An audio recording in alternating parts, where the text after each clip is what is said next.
સમાચાર ગીર સોમનાથથી કે જ્યાં અત્યાર સુધીનું સૌથી મોટું ડિમોલિશન કરવામાં આવ્યું। 9 ધાર્મિક સ્થળ અને 45 નાના મોટા બાંધકામ પર બુલડોઝર ફેરવી દેવાયું। અંદાજે 300 કરોડથી વધુની કિંમતની જમીન ખુલ્લી કરાવવામાં આવી। ગઈકાલે મોડી રાતથી દબાણો હટાવવાની કામગીરી શરૂ કરાઈ। 36થી વધુ જેસીબી, 50 ટ્રેક્ટર, 3 ઇટાચી મશીન સાથે પ્રશાસનની ટીમ દબાણો તોડવા પહોંચી। 3 એસપી, 10 ડીવાયએસપી, 35 પીઆઈ, 70 પીએસઆઈ, 7 એસઆરપીની ટુકડી સહિત 1400 પોલીસ કર્મચારી બંદોબસ્તમાં જોડાયા। દબાણ હટાવતી વખતે પ્રશાસને કલમ 163 લાગુ કરી 4થી વધુ વ્યક્તિના ભેગા થવા પર પ્રતિબંધ ફરમાવ્યો।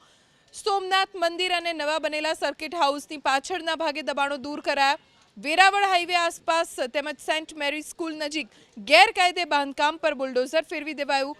દબાણો હટાવવા વખતે કેટલાક લોકોએ વિરોધ પણ કર્યો। દરમિયાન 135 લોકોની અટકાયત કરાઈ। જિલ્લા કલેક્ટર દિગ્વિજયસિંહ જાડેજાએ અનુસાર 20 દિવસ પહેલા નોટિસ અપાઈ હતી, પણ દબાણ ન હટાવાતા અંદાજે 300 કરોડની કિંમતની 100 એકર જગ્યા ખાલી કરાવાઈ।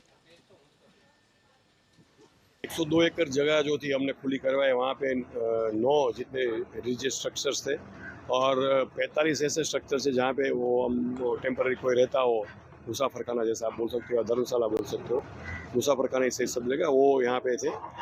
और ये पूरा ड्राइव हमने उनको, हमारे एसडीएम जो वेरावल है, उन्होंने उनको एक नोटिस जो लैंड रिकॉर्ड के अंतर्गत दिया हुआ था 203 के अंतर्गत, और 15 दिन में ये जगह खाली करने को बोला था। और उन्होंने जगह खाली नहीं की, इसलिए हमारे तहसीलदार ने जाके पूरा पंचनामा किया, उनको समझूत किया कि आपको 24 घंटे में ये खाली करना है। फिर भी उनकी तरफ से कोई रिस्पॉन्स ना आने की वजह से आज सुबह 5:30 को हमने पूरी फोर्स के साथ ये जगह खाली करवाई है।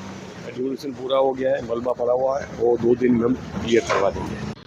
સોમનાથમાં જે અવૈધ કબજો હતો એમાં ગઈકાલે એટલે કે આજે વહેલી સવારથી ડિમોલિશન કરવામાં આવ્યું છે અને સંપૂર્ણપણે વહીવટીતંત્રની તમામ બ્રાન્ચીસ સાથે રહી અને આ ડિમોલિશન કર્યું છે। અમે મેક્સિમમ પોલીસ ફોર્સ આમાં યુઝ કરેલો છે, અરાઉન્ડ 1400 જેટલી પોલીસ છે।